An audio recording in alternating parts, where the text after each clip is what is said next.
Buckle up for episode number 4, Phantom Traveler. We get real high in this episode. Nice. We get so high. Yeah, like Icarus. We fly too close to the sun that is Dean Winchester. Oh my god. We're talking about plane crashes. We're talking about silly Dean. We're talking about all sorts of Black-eyed stuff. spiritual creatures Yeah, that we don't. that's right. This is a pretty big episode, so we're excited for you to listen.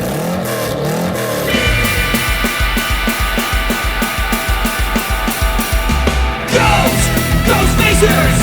We face a ghost! When others will not, we're ghosts! Ghost Facers! Stay in the kitchen when the kitchen gets hot! Ghost Facers! We face a nightmare, we face a dread!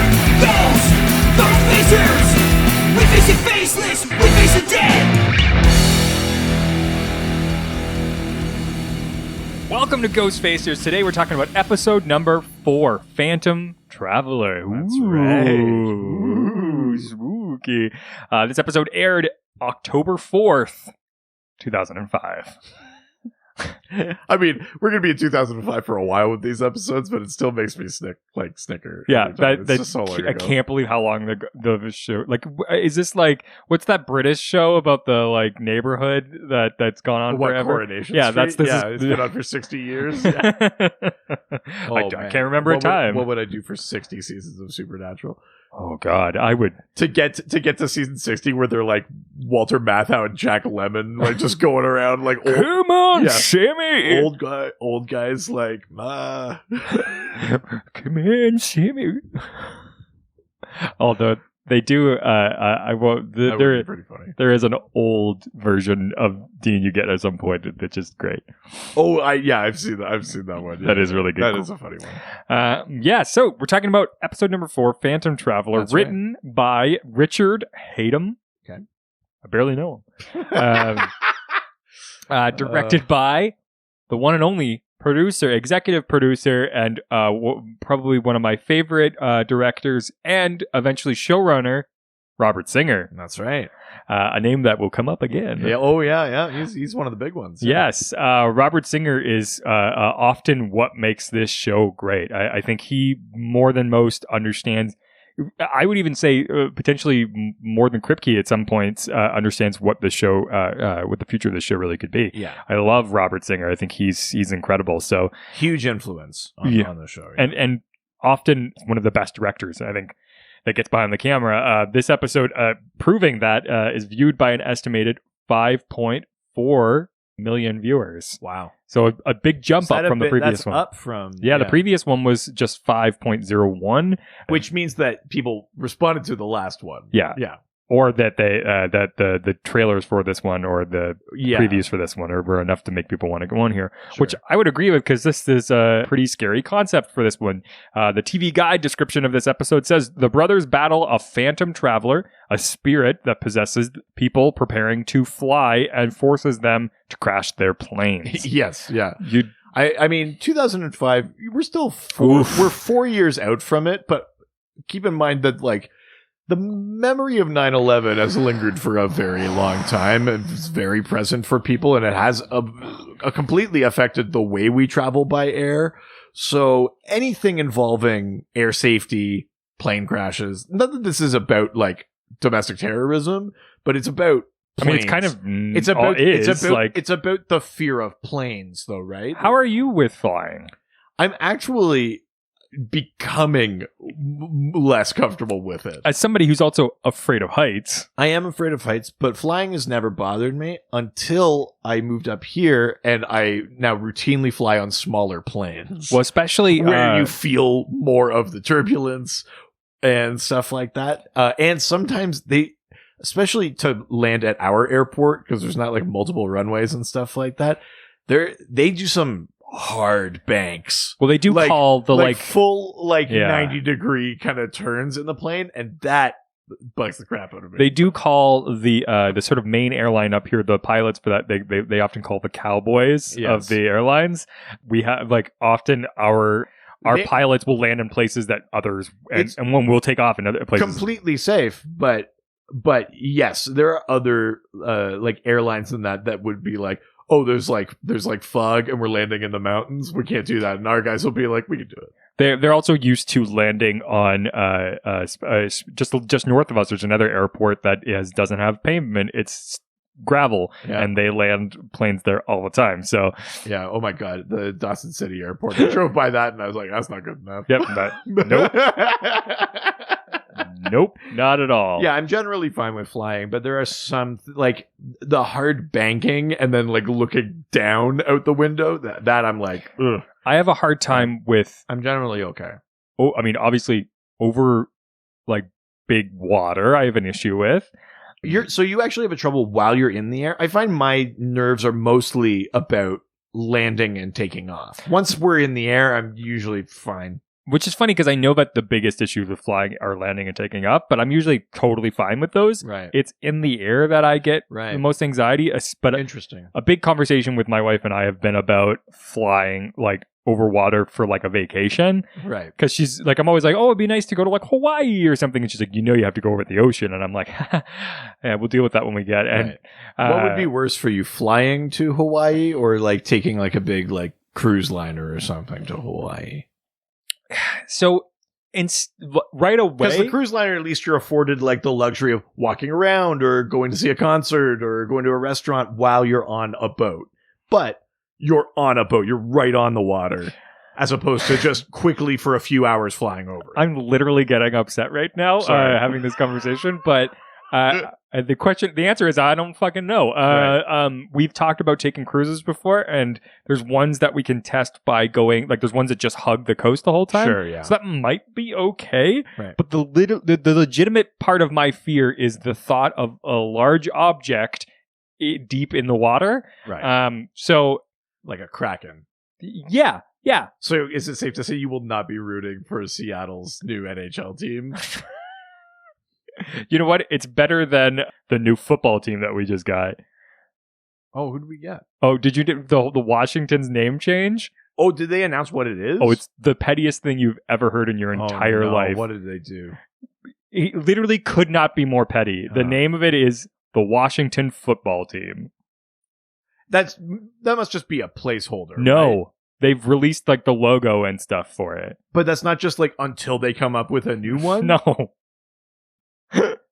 Isn't that the pettiest thing you've ever heard? Wow. No mascot. Just the Washington football team.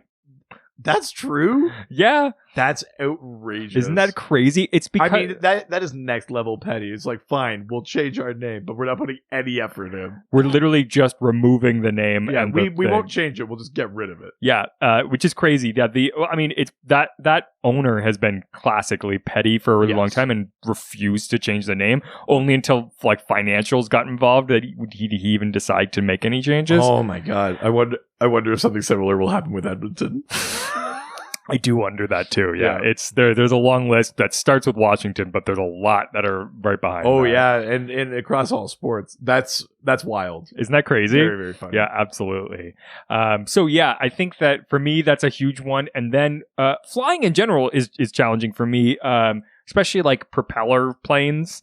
I think those ones are really challenging for me. Yeah. The really small planes, especially before we moved up here. To get to Toronto, we would fly in a propeller plane. Oh, just like one of those small ones? Yeah. Like a Porter or something like that? Yes, exactly. And those are always really challenging for me. Yeah. Luckily, you're not in the air for that long. But flying into Vancouver is always really challenging for me because you have to go around the ocean and then down. And I have to let's just say I don't take the window seat very often. I almost exclusively take the window seat. I think a lot of people think I would take the aisle seat because I'm a big guy. Yeah. But I want to rest, and I want to rest by leaning on something. So I try and take the window seat whenever I can. Because for the most part, I don't go to the bathroom that much. So like that's not a concern for me. Oh, that's good. So I'm one of those big guys. So I just want somewhere to sleep that isn't on a stranger I just met.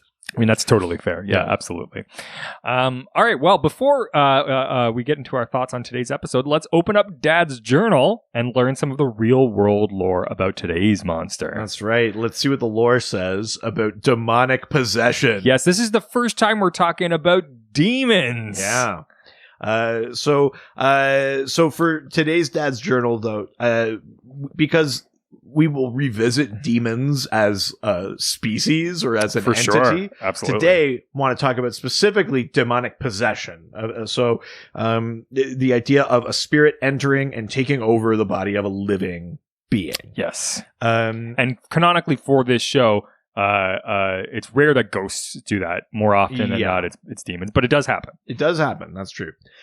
In Christian lore, which is generally where the demonology It's the right lore. It's the only lore. It's certainly it's the lore that Supernatural bases its demonology on. Though it doesn't specifically say that those other things don't exist or aren't right. Yeah, but I mean, from using Latin Yes. incantations and stuff, like it's clearly leaning on that. So in Christian lore, there are several examples of demonic possession. There are examples in the Bible. I'm pretty sure that part of like Jesus's miracles is expelling a bunch of demons from people. So such possession, they use holy water and an exorcism ritual. Some Protestants believed that they could ward their homes with wax and herbs to prevent demonic possessions. Scientifically speaking, the quote-unquote symptoms of possession align with a number of real-world mental health disorders like schizophrenia or dissociative identity disorder.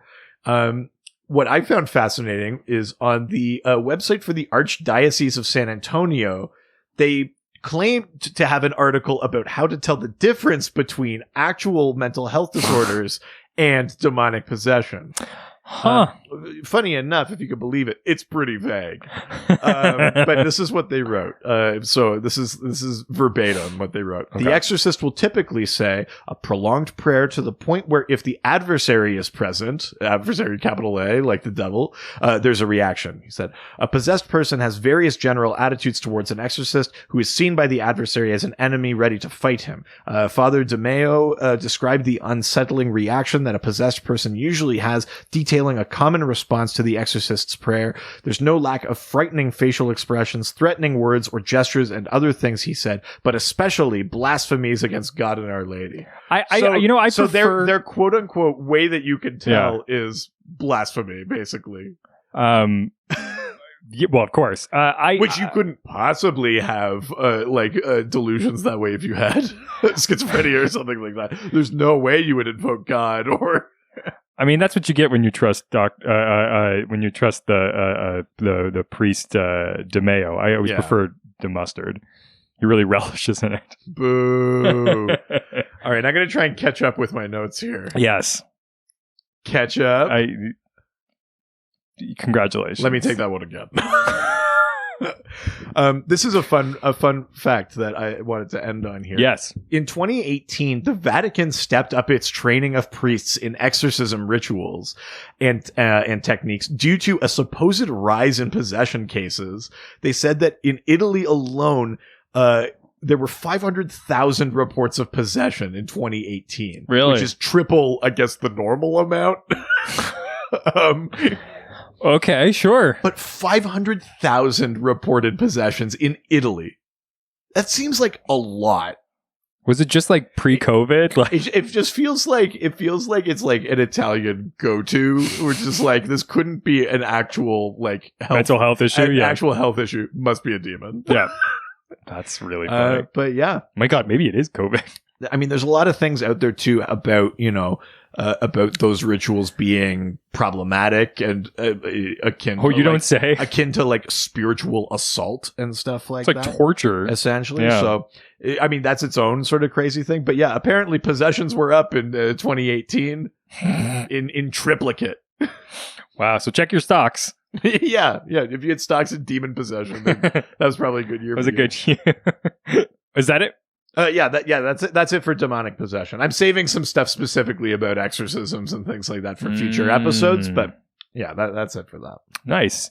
Well, then why don't we jump into today's episode, Phantom Traveler? Let's do it.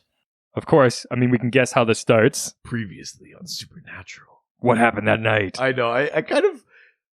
I mean, I like the then now thing, obviously, but there's some, I don't know, I kind of like this like first season sort of every episode has a trailer kind of thing. Where it's just like, hey, by the way, two brothers, mom died, Dad's on a hunting dad's trip. on a hunting trip. He hasn't been home in a few days.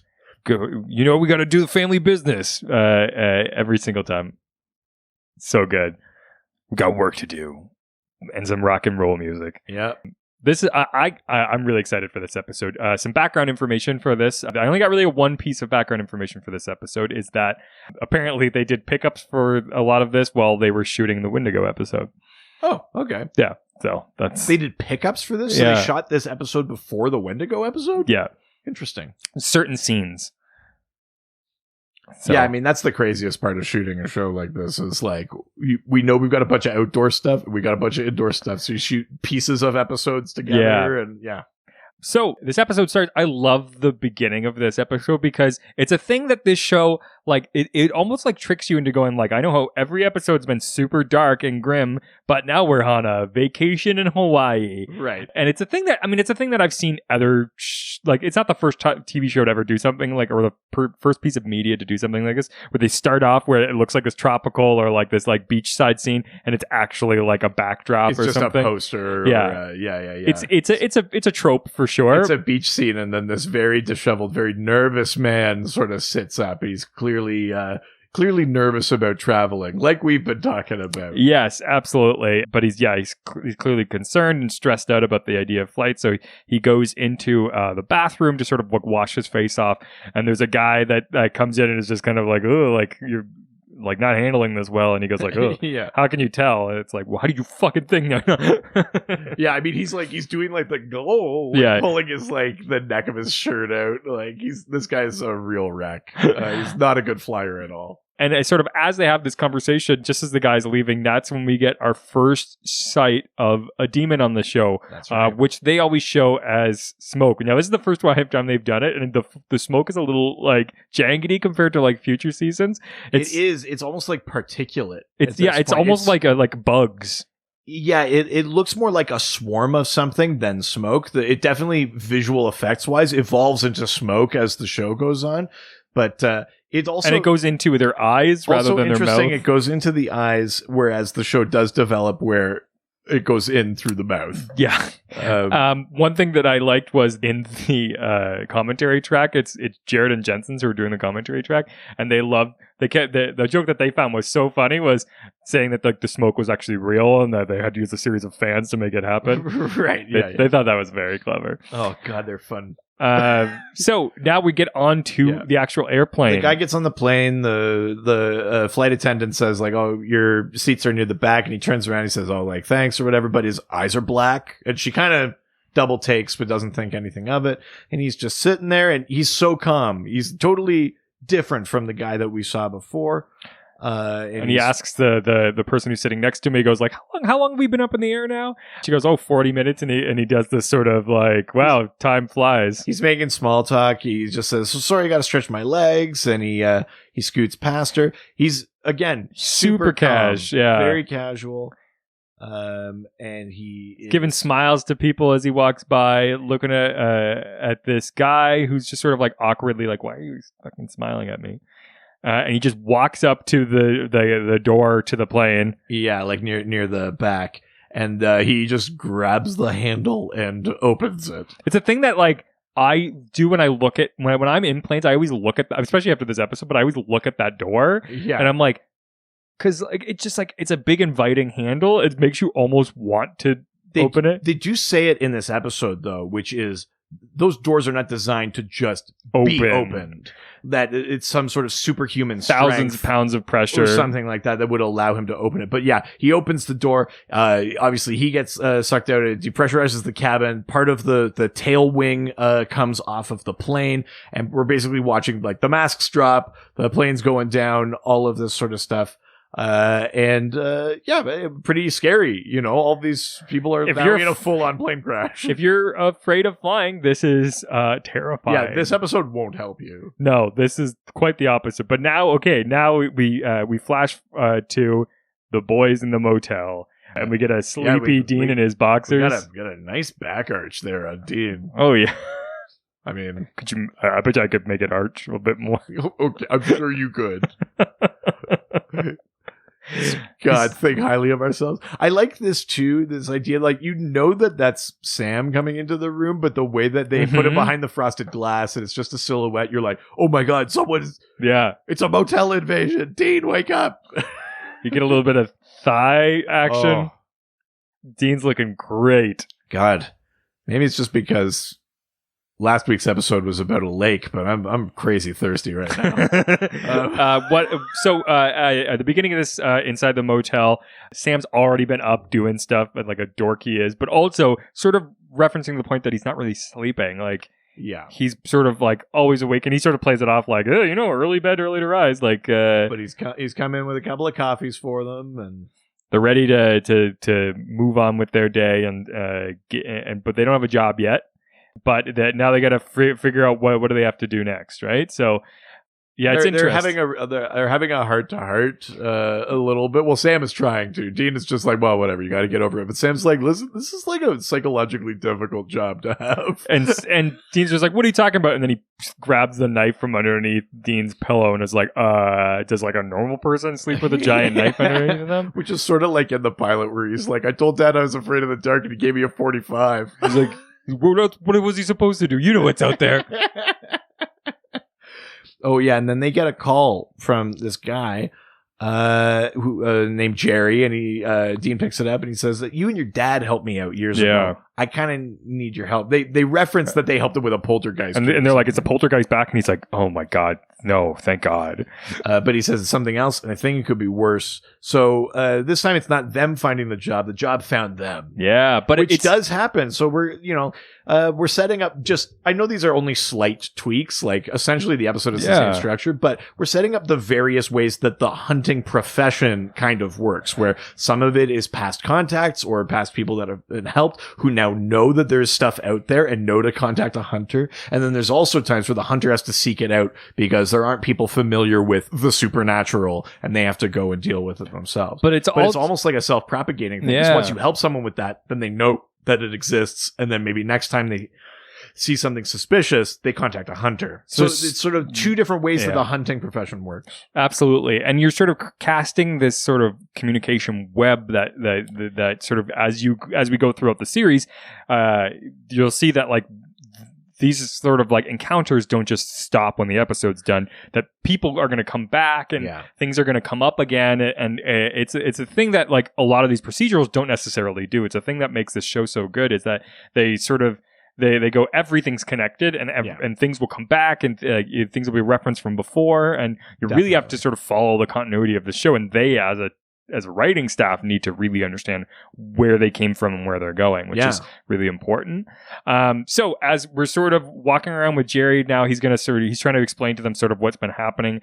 And they're at the actual airport now. You're seeing is it the airport or aircraft hangar? They are at the airport. Oh, okay. They're sort of in the back, I think, or maybe they're. But I guess Jerry works for the airline whose plane we saw go down. Yes. And this fun factoid: this was filmed at YVR, the Vancouver airport. There's like a section where they basically let people film like airport stuff. I think a lot of major cities probably have that. Oh yeah, if you have a film, and I think in Toronto there's like an abandoned or like sort of unused subway stop, and that's where they film a lot of subway stuff. You know, like Suicide Squad. There's a whole scene in the subway. They filmed it in that sort of abandoned stop in Toronto. And exactly, yeah. And at 6 minutes and 50 seconds, there's a line. Sort of this guy's walking by, and they're talking about like the poltergeist that they dealt with last time. And there's a guy that just walks by and goes like, "Poltergeist, I love that movie." Fun piece of fact, that was a ADR line that wasn't said during the filming. Oh. They just decided to throw that in. They needed a little flavor there, yeah. Just very funny. But yeah, so they're... really? Even though someone just said, hey, nobody's talking to you, keep walking? It was still ADR. But then he may have said something else, but... Yeah, he must have said something else, because I was like, then why would you put... I know, but it was ADR. Interesting. But yeah, so he's explaining sort of like what happened to him with his house and like explaining their relationship a little bit further. Because like, why is this guy so trusting of these guys, right? Well, yeah, and Jerry is saying to Sam, like, oh yeah, your dad was super proud of you, talked about you all the time, which is the first time that we see like that there's a different side to the relationship than what Sam has led on, which is like, Dad and I don't get along. I left this life. Blah, blah, blah, the dad doesn't give a shit about them. He's just this like dirtbag dad, but he actually like gives a shit about them. Yeah, right? he's proud of Sam for having gone to college and stuff like that. I love this. You remember like an external CD drive? Old technology flag. Here, allow me to put this CDR in. And, and he's sort of normally they don't get this guy doesn't get access to these things, but this is from the black box, I believe. This is the recording. Or he doesn't work for an airline, but he works for like the FAA or something like that. Yeah. So they hear from the black box there's some hissing and growling. There's these kind of weird sounds and just as the plane's going down. And it basically, like, they're saying that it's mechanical failure, but nobody knows why. 100 people on board, only 7 got out alive. Jeez. So this is also the biggest death toll we've seen on the show so far. Oh, certainly. Usually it's only like 4 or 5 people an episode. Yeah, absolutely. The one guy thinks it's his fault, apparently. He's one of the survivors. Yes. Jerry's like, nah, it's definitely not. It was the pilot, I think, right? Who thinks that it's his fault. Yeah. They want access to the wreckage, and he's like, I can't get you in there. And this is basically setting up another, we got to pretend to be someone else. Exactly. And so they go into, what is this place? Like a poster shop or something? Jack's Posters? No. Oh, yeah, no, it's like a design, it's like a print shop or something like that, and they're getting They make fake Homeland Security IDs. Yes. Yeah. But this is a good one because this is the first time that they're sort of, one, they're going like, Homeland Security, that's like a whole new level. Like FBI agents is one thing, but like even them, they understand this is 2005 and like 9/11 was not long ago, so even then they're going like, this is a pretty big deal. But what I love is, this is them finally going like, we're not going to be able to just pull this off the way that we look. Like, this is the first time that we need to really, like, deal with the fact that we don't look like these guys. Is this the first time where they suit up, too? I believe this is. I think it's a little bit later, but... Oh, yeah, we see that Sam has put he's got Audacity. He's got Audacity.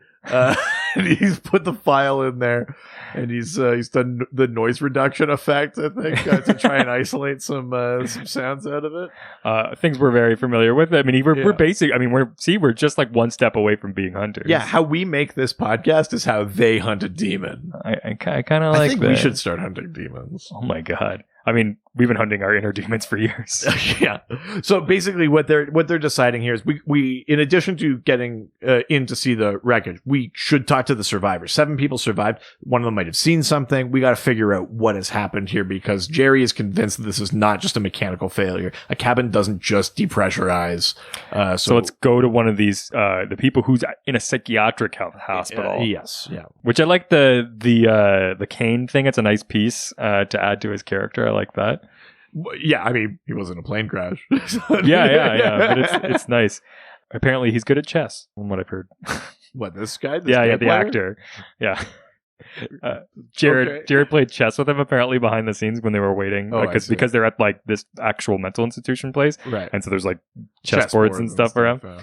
But they're basically they talk to this guy and he's sort of like trying to. He's convinced himself that he was seeing things, yeah, because he like turned around and smiled at the possessed guy right before he opened the door. He's trying to convince himself he didn't see it, but he does mention the black eyes. Yeah, well, after some sort of pushing and prodding, he's like, okay, like, I saw something that's unexplainable, but this, like, I thought I saw him, like, go for the door.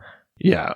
Yeah, he opened the emergency exit. And I think this is around where they say, like, this guy can't just do that. It's impossible. They lock. There's 2 tons of pressure. Yeah, the guy's like, I looked it up. Yeah, there's 2 tons of pressure on that door. Yeah. They're basically like, what the hell could possibly do this, right? Yeah. They're trying to whittle down things. They're asking, like, did he disappear? Like, is he a ghost? Like, what is he? They're trying to whittle it down, which is funny to me because the black eyes thing becomes such like an easy indicator of demon for them. And even though Dean and his dad have been off hunting, it does feel like demons is a new thing. Demon is new for them. Like, maybe their dad didn't teach them enough about it or didn't include them on it. You know, like that demons was above their pay grade. Exactly. And so they're still sort of like huge question marks around like what exactly happened, right? Right. So they're saying, is it a creature in human form? They say it can't be like a creature's lair Because they're going to the I think husband, I think of the wife of the guy that was possessed. They're going to his house because they're going like, let's go see this guy's house because maybe like this guy was just a monster in general. Yeah, we got to track it down. Yeah. And fun thing about the shot outside of this interview is there was a lady who was apparently walking her dog, and she like wanted to be on film, so she just kept walking back and forth, and whenever they were shooting, she'd like suddenly walk her dog back behind That's very funny. Yeah. I mean, I'm sure TV shows deal with that crap all the time. Just people poking in to get in the frame and. Exactly. But yeah, so they're sort of asking this lady the general questions. It's just like, was anything weird about your husband before? Like, was he showing signs of like something being sort of off? And she's like, do you mean like acid reflux? He had that. Like, she's just saying he was afraid to fly. Like, this is not like he couldn't do anything.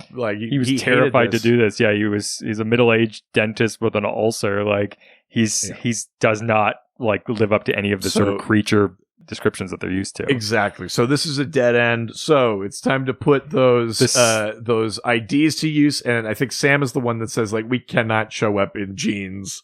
Which is the first time that you're finally realizing that it's like, hey, this look doesn't work for us as professionals. Yeah. We can't just keep showing up and saying that we're blank and people are going to believe us. They go rent suits. Which is hilarious. Like a formal attire store. And they go rent suits. Dean hates it, which is crazy because Dean looks so good in a suit. God, I mean, you could pour that man into anything and he looks great, but... Please, let me. Fun behind-the-scenes fact, apparently the guys, while they were sort of, like, doing this scene, were apparently, like, pretending to be, like, just off-camera, were pretending to be models inside the window. But, really? But because people kept remembering Jensen from, like, what is it? The Dark Angel or from like Supernatural, people or from Smallville, people kept like pointing at him and like recognize him, but they were like pretending to be models inside with these suits on. I mean, I will say, listen, you put the suits on, you do look more professional, but Sam still has that sort of like shaggy, like sophomore hair that he's got. It's like, there's no way you're Homeland Security. Like he looks like he's going to pick someone up for prom. I love, well, and even Dean's like, man, I look like one of the Blues Brothers, and Sam's like, no, you don't. You look more like a 7th grader at his first dance, which is ironic because I think Sam looks way more like that. Yeah, well, exactly, with the hair and everything. But now they're heading to the so we're gonna check out the wreckage of that crashed flight. Absolutely. So, yeah, this is basically, now that they're showing their Homeland Security badges. It's so funny, like, how much confidence in a fake badge will get you. Like, I mean... I don't know if nowadays at airports that's enough. I mean, I would think back then it would have been tougher than now. But, yeah. I always think these things are so cool, right? The crash review sites. They sort of draw out the plane, and then they put the pieces as they find them where they go. Yeah, I mean the forensic side of investigating a plane crash is really fascinating to sort of from wreckage deconstruct what happened and what went wrong because there's so many mechanical and digital components to a plane and human components to a plane to figure out what went wrong. Yeah. So now they need to try and sort of figure out what the hell is this thing and what happened. Is this the first time that we see Is this the EMF device? Oh, this is his homemade EMF device. Yeah, and he's basically saying... Is this the first time that we see an EMF on the show? I think so. And they go, like, what is that thing? It looks like a Walkman. And he's like, yeah, because it was. It's my homemade one. Yeah. Oh, right. They find sulfur. Yes. This becomes a classic indicator of demon activity is sulfur traces. The EMF is mostly to pick up spirit like residue, so ghosts, specters, stuff like that. They'll leave an EMF trace behind. The sulfur is definitely a demon, though. Now, they don't know this at the time. They're just sort of taking a sample of it, but they found sulfur in the plane wreckage. So I mentioned this in the previous episode, if you listened to that, but this is where it comes up, where Sam injures himself. This cuts himself on his thumb. So typically when you're filming something, they always have like two versions of a prop that you use, the sharp version and then the one that actors can actually touch. which is the dull one. And this is the reason why they're not allowed to touch sharp objects anymore, because Jared was using this knife to cut off a piece of residue off of the handle and cut his thumb open. Jesus Christ. I mean, listen, it doesn't matter how careful you are. Accidents happen, right? Absolutely. Actual Homeland Security shows up, and the security guard is like, you guys are already in there. And they're like, what? So then they go like running in with guns to try to stop these guys like way Homeland Security would. But the guys are already gone. They've snuck out the back door. Snuck out the back door. Which is, I mean, God, what a serious infraction that would be. And this is sort of like, they're starting to point to signs that like these guys are getting involved with things that are going to get them in like major like federal felonies. And they bring up a huge question, which is just like, if you start tying all these things together and start like adding it like visual descriptions to these guys, like the police are going to start asking questions, and like the FBI and stuff. Like you can't just like in the real world, you can't just get away with that. Yeah, exactly. I mean, the show doesn't do a terrible job of sort of addressing that as time goes on. But I mean, certainly in these first few episodes, if you just like the crimes they've committed counter or like the number of B&Es and stuff like that, you're like, okay, well. So cut to an airport. The pilot from the first plane is now back at an airport. Yeah, so he is one of the survivors. He feels like it was his fault, but it was not, of course. And here we go. We've got our little particulate effect here. The smoke monster, if you're a Lost fan. Yeah, that's right. And a demon's about to possess this pilot who's terrified to get back in his plane because he thinks it was all his fault. Yes. And again, flies in the eyes. Flies in through the eyes, which is so interesting. It's funny to see like before some of these choices solidified. I like so you get 70s Sam in the next scene as they're talking to Jerry again because he's got his collar undone because he wants to be casual Sam. Yeah, and so Jerry says, this thing that you brought me definitely is covered in sulfur. Yeah. They look underneath the microscope, and so they're talking about now they know it's probably a demon. Explains how a mortal man had the strength to open a pressurized, hull door. And we cut back to the pilot, and now he's all confident again. He's like, "Hey, I'm ready. Let's do this." And it's just one of these little like kind of couple seater prop planes, and he's flying, and he also asks like for the time, right? Because that was the thing. The 40 minutes thing, right? How long have we been up? And he says almost 40 minutes. He goes, "Wow, time really does fly." Exact same setup. So clearly this is the same demon. And then he just pitches the plane forward, knocks the other guy out, and just flies straight into the ground. Brutal. My God. Which is insane. Really great, like considering the time frame, like really great visuals. Pretty good visual effects there of the plane crashing down. So now this one, obviously, this starts to look like a suicide or whatever, but the boys know we're back at the motel. And doing our research. God, I love Sam's laptop in these first few seasons. Yeah. He's got all these like cool guy, like tribal, like stickers on the backs of his computers. And we're early enough here that they're talking about different kinds of demons from different cultural folklores and stuff like that. Like everyone's got everyone's got a demon folklore piece. Yeah. And part of what Sam is saying is that in Japanese folklore, there are different demons that are sort of responsible for different disasters. And he says maybe this is a demon that specializes in plane crashes. I love that, like, this is where when we first start getting these motel shots from the first few episodes, they really try to like hide the full motel. It's a thing that like later season it's the same motel and they sort of play into that. Yeah. But these ones, they try to shoot it from different angles or make it look like it's a different motel each time. But and they really stop doing the like all of the stuff is on the walls thing. Like they less and less have like these like detailed research projects that they're doing. I think it's more and more as they rely on computers. Totally. As, like, they sort of embrace like laptops and stuff like that on the show. Then there's a lot less of like the red string kind of like crazy detective sort of setup on the wall anymore. I do love that when they like, even in this first season, they go to like libraries to get information and things like that. It's just very funny how like technology sort of really changes the way that they do this show. But the plane crashed in Nazareth, but they're just like, oh, that's ironic. Yeah, Nazareth, like Iowa or wherever the hell they are. But it's a good shot when they show up in Nazareth too. It's the smoke from the plane crash, but it looks like the demonic black smoke, demon smoke. So 2 plane crashes involving the same guy. They do try to do their due diligence and say, like, listen, are we sure it's a demon and not just because it's a thing that they've never dealt with before, right? But then this is where they make the 40 minutes connection about the flight logs and when things went down. They talk about Noah's Ark. It rained for 40 days. Biblical numerology starts getting involved. And because it crashed in Nazareth, they're starting to put together that we're probably talking about a demon likely connected to some sort of like Christian folklore. But these are all part of like the circumstantial evidence that basically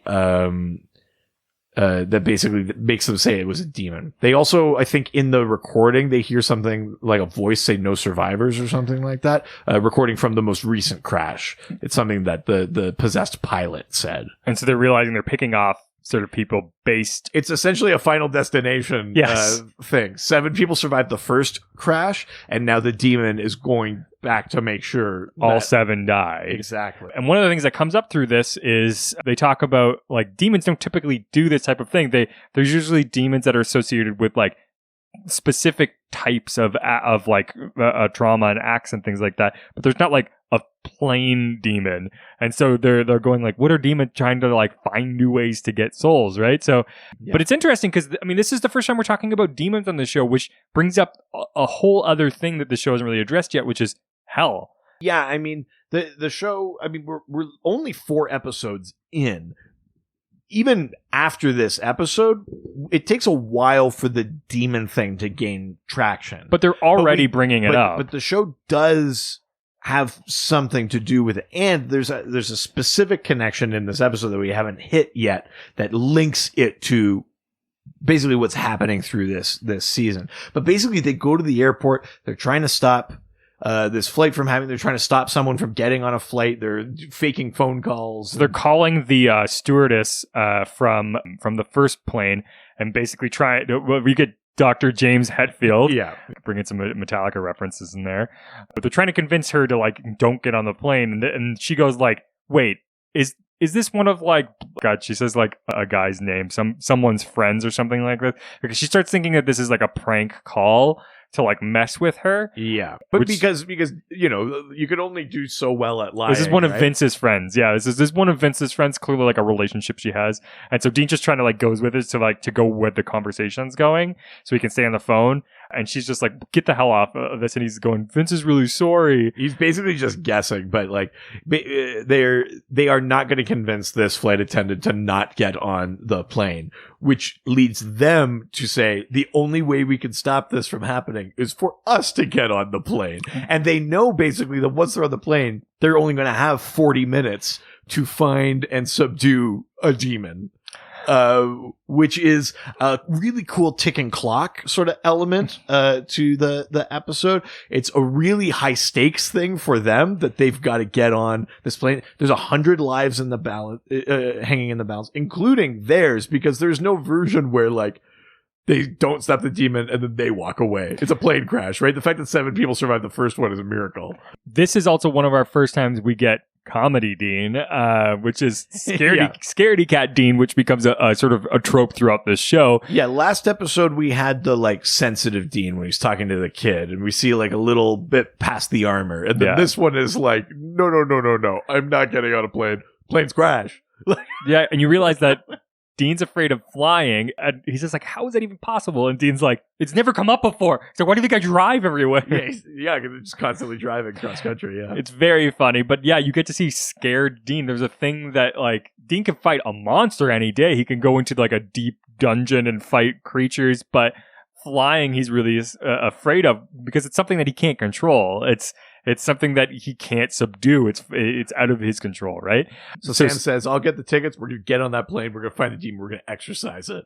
But also, like, Sam goes, well, I'll just do it. And Dean's like, well, no, like, he's like, this thing's going to crash. I can't let you just sacrifice yourself potentially. Yeah, because Sam is like, if you're scared, I'll just go do it. And Dean's like, oh, damn it. But it's also one of... He's like, fine, I have to get on this goddamn plane. It's a thing that the show sort of wrestles with in the first season, too, which is like painting Sam as sort of kind of like not as strong as Dean. This is one of those moments where Sam's willing to just give up his life to save people, and it's sort of, oh, Sam is also a hero, like, because this show is, it's very easy to sort of paint Dean as the hero and Sam sort of is just his reluctant brother, but Sam's got the same thing. Sam knows what he's doing, right? And he understands the like, his life is less important than like hundreds of other people. Yes, yeah. Which I like. So now we're getting into the plane. I like that Dean is reading the safety manual, like the thing no one reads on the plane, and Dean is like poring over the safety instructions. The engines are whirring, and he's just like getting more and more concerned and like buckling himself up. The camera's shaking, so it looks like the plane's vibrating. And you just see the pure fear in Dean. During the commentary track, when they're talking about this, the first time they read it, Jensen was just going like, oh, Dean's terrified. They're going to have a field day with this. Yeah. Which they absolutely do. Yeah, Dean's humming to try to calm himself down. Him like sitting still. He looks so tense. Yeah. I gotta say. He's like, are you humming Metallica? And he's like, yeah, calms me down. Scared Dean is very, very funny. It's a thing the show definitely figured out and knew. Well, because Jensen is kind of a goofball, right? And 100%. The more that they let aspects of that come out, so whether he's playing scared or whether he's trying to like, you know, make a connection with a kid, try to be cool. Like, anytime that you get a little bit of goofball Jensen in there, makes him more attractive. Dean is, I mean, infinitely hotter. And then also, it just makes him like a more interesting character. Yeah. Right? But that means that, like, now they got to find the demon before the 40 minutes. Yeah, like, we can't just go open everyone's eyelids and see if their eyes are black. We can't, like, what are we going to do? It's also a thing that demons are able to just hide. So they have to be able to find a way to sort of bring it out of them, which is one of the ways is you say the name of God in Latin. Yeah, and that'll sort of make them like twitch. It's actually, so Sam says it's Christo, which actually isn't Latin, it's Greek, I think, and it actually means like the it doesn't mean God, it's something that's sort of interpreted. But it's God. But it's anyways, basically things connected to like the Holy Trinity. Like demons will flinch. They've got a big jug of holy water. I don't know how you get that on the plane. This is post 9/11, and that's more than like 300 milliliters or whatever you're allowed. 3 ounces or something like that. 3 ounces or whatever. So I don't know. He's like, it's Latin, it's Christo. He's like, I'm not an idiot. Yeah, I love it. You can still get that sort of brotherly, like giving each other shit. For real though, how do you get a jug of holy water that big onto a plane? How do you do that now? I have no idea, but I'll tell you how. You say it's baby food. Like bring anything on a plane. That's true. So God, I hope not too many people listen to this. one of the sort of connections between these two planes was the stewardess. So now he's going to check to see if the stewardess is the demon. Yes. Because you're trying to because they're like who do demons go into? They're generally people who have like a chink in the armor, something that's like weakening them, that make them susceptible to having a demon inside of them. Exactly. So sort of she already went through a crash, so they're like, well, she's a great candidate for being possessed. Well, yeah, because our first two guys, one was afraid of flying, and then one was petrified that he had done something before. That fear was like a good window, a good opening for a demon to get in. So he goes and backs to talk to the stewardess about sort of like the crash to see like, is she like one emotionally vulnerable? And she's super fine. She sort of is like, yeah, it is what it is, but you know, like you got to get back on the plane. And so then he just like mumbles Christo just to see. He's very smooth about it. Yeah. She's like, what? Like, what? I didn't hear what you said. And he's like, yeah, never mind. Like, clearly, one, she didn't flinch. Two, she's totally fine. So he goes back to Sam and he goes like, she's the most like she's totally fine. Like, it's not her. Yeah, like someone on the plane. He says a line that I really like. He's like, must be the most well-adjusted person on the planet because went through an entire crash. And I like that. He comes back and he's like, it's not her. And Sam is immediately like, you said Christo. It's like, there's no way that Dean did this, right? So funny. So now the time's rushing out, and the one person they assumed it was isn't going to be. So they have to now quickly figure out who the heck was possessed. You get your Yeah, he's just like, Dean, it's okay that you're stressed out, like, calm down. And he's just like, hey, I got into his touchy-feely yoga crap, like, trying to tough it out, and it's not working at all. It's also going to make him a prime candidate. Yeah, him trying not to be afraid. I can't get over how good he is in this episode. It's silly. Dean is one of my favorite things ever. But now they're going, okay, like, there is like a ritual that we can do that will expel the demon from the victim's body, but we have to find that person and pin them down and do it. Yeah, which is not an easy thing. But now they got to go find where this person is. And so basically this exorcism will it will expel the demon from a person's body and then send it back to hell. But like that, there's a lot of steps in between. There's a lot of ritual. There's a lot of like recitation of words and stuff like that. Like this is not going to be an easy. So Dean is literally going up and down the aisles with his EMF thing, trying to pick up if anyone's got like a spirit in them, basically. I like he goes after like the punk rocker because she's like dark. It's like, no, that's not who it is. Just hoping that the thing like sort of goes off around somebody. He's being so like not cool about it too. He's like waving it in front of people's faces. But I do like that he has his headphones on, so it looks like it's just like his Walkman. And Sam then sneaks up on him and scares him a bit. But he's like, we got 15 minutes. Like, maybe we missed somebody. Who could it possibly be? And this is when they realize that, oh, maybe it's not somebody sitting in the back. Who have we not seen? And it starts going off and pointing at the pilot who just got out of the bathroom at the front of the plane. So now they have to somehow, and he says Cristo, and the pilot looks back and it's got black eyes. So not only is it they're like definitely there, but now they have to somehow get the pilot from the front of this locked plane. Because it is post 9/11. Yes. How do you pilots are locked in the cockpit? So they go and talk to the stewardess, and basically now in like a couple of seconds have to go, okay, you know how the plane crashed? That was actually from a thing called a demon. Yeah. Demons exist. Demons are real. The pilot is one of them. We need you to help us. I just like the amount of things that they have to like sort of convince her with is, and that they're not crazy, but going like, okay, you know that crash happened. Well, now that pilot from that plane is also now dead. That's 2 plane crashes in 2 months. Doesn't that seem a little strange to you? And she's just like having to sort of take all this information in and then believe these things. Oh, this craziest thing you've probably ever heard. And then go after the pilot. And then they go, by the way, there's a demon on this plane. And it happens to be the pilot. I think the thing that the show does kind of smartly is the idea that a lot of people are ready to believe in something, but the circumstances like force them to do it faster than they normally would.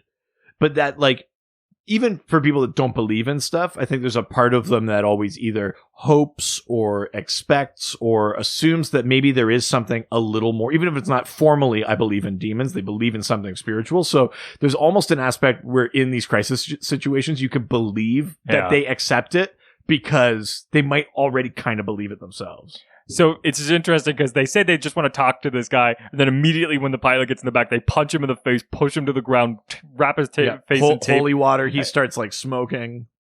And so they're just like, the stewardess is freaking out, but it's like, okay, clearly it's not normal if you pour water on him and he's like steaming. So she's now got to like close them into this back area while they start doing the very first expelling ritual. Yeah, it's our first exorcism. That's right.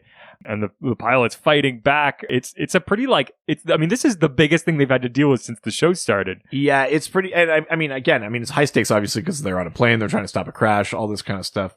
But yes, big moment here. It was that the demon gets his mouth free and says, I know what happened to your girlfriend, to Sam. She died screaming. Yeah. I mean, that gets at Sam. Sam sort of redoubles his efforts with the exorcism, with speaking the Latin. But this is the first sort of hint that like something else knows, or that there's this bigger story about what happened to Sam's girlfriend. We knew it was something because it's the exact same way that his mom died. But this is the first time that we're revisiting that idea since the pilot. But they expel the demon out of the pilot, and now the plane's sort of going down. Because I think like a lightning hits it or Yeah. something happens during the exorcism. When the demon sort of gets out, he caused a lightning bolt to hit the airplane. But now you're getting terrified Dean as the plane's going down. Screaming Dean. Very, very funny. Love it. As Sam's trying to finish the exorcism. Right, because they got the demon out of the body, but the second part is sending the demon to hell. So right now the demon is wreaking havoc with the plane. Yeah. Sam has to finish the exorcism to get rid of the demon so that they can right the plane and stop the crash. Yeah, Screaming Dean is really funny. He's just wedged up against the door there. So funny. Oh my God. And this just lightning is hitting the plane, going around everything. Dean looks so scared. Sam finishes the ritual and suddenly the plane rights itself and is able to fly back to safety. Yeah. As the light sort of fills the space up and everything seems to be fine. And you go back to Dean as he's slowly sort of like realizing things are okay. I love him like breathing through his like mouth as it's like, as he can't sort of like muster the courage to like get back, but he's like these like deep breaths he's doing. Yeah, exactly. Through like pursed lips. Very, very funny. His hair's all windswept now. He looks like a wolf man. But they did it. Yeah. They saved the day. Crazy high stakes. Like it's almost like Speed or something, right? The only way to stop the bomb is to get onto the thing where the bomb is, right? Like they are immediately in harm's way. And so are all these other people, right? Exactly. The pilot there in wheelchair saying, I don't even remember getting on the plane. Yeah, your classic end of the Supernatural episode. The police are there. They're but that also tells us something about possession, in this episode. That people aren't conscious during it. For the most part. And now they're ready to just leave, but you get the stewardess sort of like mouths thank you to them. Another person who sort of like now knows about this larger world of Supernatural. Exactly. But Sam's bringing up this sort of fact that it's like, hey, this thing knew who my girlfriend was. Like, what the heck's going on? And Dean's not ready to deal with something that big. So he's just like, it's, demons. They read minds, he's lying, whatever. But, this is getting to Sam. Plus, it's like the first real lead on anything of substance. We go back to Jerry, who's just like, hey, like, no one may ever know what happened here today, but like, you guys saved a lot of people, and I'm not going to forget that. Which is good, but they ask like, hey, by the way, like, how did you know to call us? And they're like, well, your dad gave me your number. He's like, well, he didn't give me your number, but his voicemail says to call you guys instead. And they're like, wait, they're like dad's phone's been out of service. So they call the number and they realize that now it's been changed, and his voicemail says like, hey, so which means that like recently he has been active enough to do something about his voicemail. So their dad's for sure alive. Yes. Which is the thing that they still had question marks with. It's like, maybe dad's dead? Like, we don't know, right? But he's definitely alive now, yeah.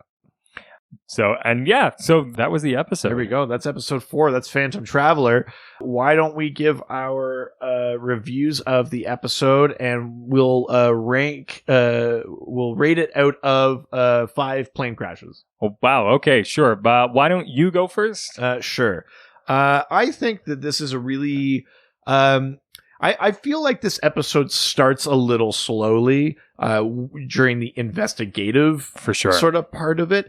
It's cool with the benefit of hindsight to see like them, like we were talking about, developing, like the fake ID, the playing the part, the wearing the suit, the sort of confidence of that investigative portion. That's neat. But as far as just this episode as its own little bottle, doesn't really take off until they get to the airport and they need to stop that plane. It is kind of a bottle episode. I mean, you're really only going between like 3 different sets, essentially, like 3 or 4. Yeah, and once you get to that part, then the episode becomes this really like intense roller coaster, really sort of like palpable terror. Yeah. It's got heart. It's funny. We talked about how Dean is on the plane and stuff like that.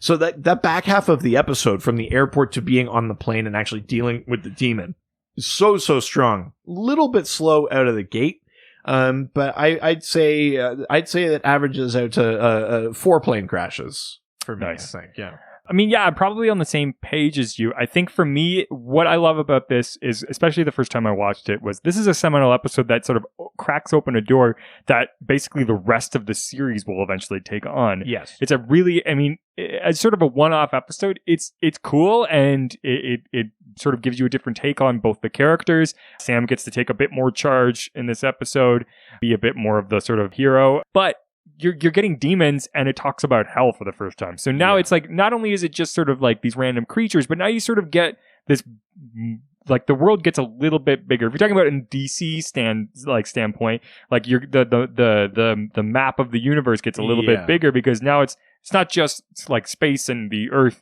Now there's this other layer of what is hell. And yeah, because I mean, they do say we're sending the demon to hell. Now, that might be a sort of general term for them at this point, but there is a conception of, like, there is some sort of other spiritual realm, alternate dimension, like, whatever you want to call it. There's a place that these things come from, and it's not like they don't come from, like, Topeka. Like, they come from somewhere else. Absolutely. A different plane. Right? 100%. Yeah. And so, and that brings up questions of just going, how big can this show get? I mean, it seems like they crack the door open for it's more than just spirits and creatures, which is really exciting, because it's like, well, maybe they'll never get there, but it's sort of like opens up their world to be even bigger than we ever imagined, which is for me what it got me really excited the first time I watched this, because I'm just like, well, what does that mean? Yeah. What are demons? Like, I want to know more. Yeah. And it's sort of the first one that makes me go like, okay, like, I need to get answers now. And you're bringing back Jessica's death.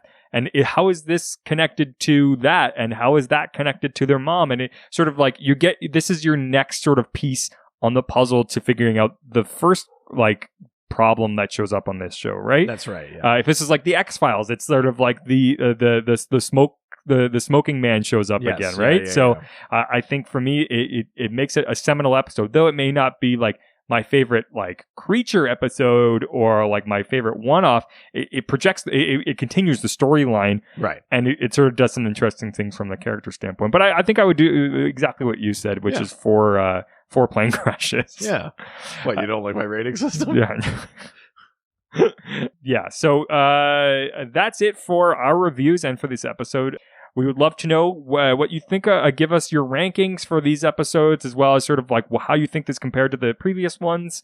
You can do that, as well as send us some notes maybe, or questions for future episodes through our email. ghostfacerspodcast@gmail.com. That's right. And of course, you can also talk to us on social media. Yeah, we're on Twitter. Hit us up at ghostfacerspod. That's right. Love to talk to you about the show. Share photos of Dean if you've got them. Oh, please. Yeah, we're always willing to take those. We're not like those Facebook groups. We want as much thirst traps as you possibly can provide. Yeah, did you draw, like, Dean's face onto Tails' body from Sonic or something? Yeah, like send that? us your DeviantArt links. We definitely want those. We want it all. All right, that's it. Say goodbye, bitch. Jerk.